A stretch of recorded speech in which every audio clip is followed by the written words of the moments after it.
90 মিনিটের খেলা আমরা একটা দেখি 90+, তখনও দেখা যায় সানব্লকটা ইউজ করতে হয়। সানব্লক ইউজ করে বসলে তখন স্ক্রিনটা প্রোটেক্টেড থাকে। সেটা আমরা যে মোবাইলে দেখি, ইভেন বড় স্ক্রিন দেখি, যেটাই হোক। আর আমরা যদি স্টেডিয়ামে গিয়ে খেলা দেখার সুযোগ হয় তাহলে তো ডেফিনেটলি আমাদের তখন ফিজিক্যাল সানস্ক্রিন ইউজ করতে হয়। সানস্ক্রিন দুই ধরনের, ইন হাউসের জন্য একরকম, বাইরের জন্য একরকম।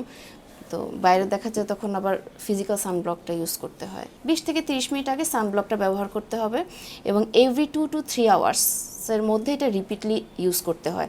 অনেক সময় দেখা যায় ঘামে ভিজে যায়, তখন আবার রিঅ্যাপ্লাই করতে হয়। নাম হচ্ছে সান, তাই জন্য সবাই মনে করেন কি হয় শুধু দিনের বেলা বা বাইরে যাওয়ার জন্য এটা ব্যবহার করা। আসলে সানস্ক্রিন হচ্ছে যে কোনো ইউভি লাইট, সেটা এই যে TV screen, mobile screen, even বড় যে কোনো পর্দার।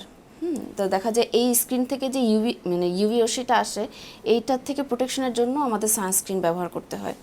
তাছাড়া অনেক সময় দেখা যায় অনেকে যখন শ্যুট করেন, ভিডিও শ্যুট করেন, আমরা কিন্তু বড় বড় লাইটের সামনে অনেক সময় দেখা যায় শ্যুট করতে হয়, তখনও কিন্তু সানস্ক্রিন ইউজ করতে হয়, কারণ এগুলো প্রত্যেকটা থেকে ইউভি রেজ আসে, যেটা নাকি আমাদের স্কিনের জন্য ক্ষতি। সকাল থেকে শুরু করি, ডেফিনেটলি বাইরে বের হওয়ার সময় সানস্ক্রিন ইউজ করতে হবে। এবং অনেক সময় আমরা ঘরে যখন রান্নাবান্না করি, হ্যাঁ, তখনও আমাদেরকে সানব্লকটা ইউজ করতে হবে।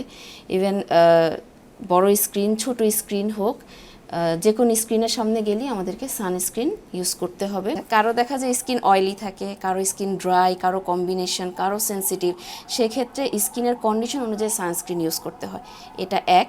আবার সানস্ক্রিনের মধ্যে টাইপস আছে আপনার, ফিজিক্যাল সানস্ক্রিন, আবার আরেকটা হচ্ছে কেমিক্যাল সানস্ক্রিন। কেমিক্যাল সানস্ক্রিন যেটা, সেটা হচ্ছে এখানে কেমিক্যাল একটা রিয়াকশন হয়, এই রিয়াকশনের মাধ্যমেই দেখা যায় আমাদের স্কিনের যে মেলানিনটা আছে সেইটা আমার স্কিনকে প্রোটেক্ট করে, এই মেলানিনটাকে অ্যাক্টিভেট করে, তখন সে আমার স্কিনটাকে প্রোটেক্ট করে।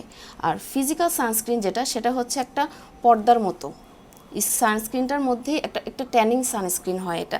এই জন্য ফিজিক্যাল সানস্ক্রিন যেটা, সেটা দেখবেন যে একটু ট্যানিং হয়। আমাদের প্লেয়াররা কিন্তু দেখবেন যে, ক্রিকেট প্লেয়াররা দেখবেন যে একটা সাদা একটা ফেসের উপরে থাকে, এটা হচ্ছে ফিজিক্যাল সানস্ক্রিন। এটা হচ্ছে আমার স্কিনের কোনো কেমিক্যাল রিয়াকশন করে চেঞ্জ করবে না, এটা জাস্ট একটা ব্যারিয়ার।